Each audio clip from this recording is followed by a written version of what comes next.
There are two things that make us feel separate, the mind and the intellect. These are the two things that prevail over your ego. And for the ego to sustain, it has to have the intellect and mind separate from everything. That's why people who are very egotistic can't feel love, because they have this wall around them. A self-created wall which is coming in the way of harmony in relationships, with anybody in any situation in the world.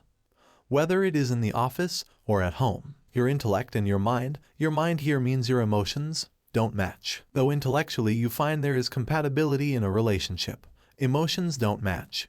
Then everything falls apart. Sometimes emotionally you are very much attracted to people, but then the intellect says this is not okay, then also there is always a conflict. So, while intellect creates conflicts and emotions end up in conflicts, it is the ego that is suffering. You are emotionally attached to somebody, but intellectually you are not getting the same thinking. Innocent people express it very naturally because they do not have any barriers. But in an intellectual person, the mind comes up, says this or that, puts forth judgments, starts doubting one's own experience. A simpleton does not doubt his or her own experience, but an intellectual doubts it. A mature intellect brings forth devotion, and the link for that is awe. A mature intellect always is in awe of creation. When there is something unfathomable, something so vast, something that is incomprehensible, there the intellect gives up, saying wow. And at that moment something happens, and that something is what everyone is looking for all their life, and that is devotion.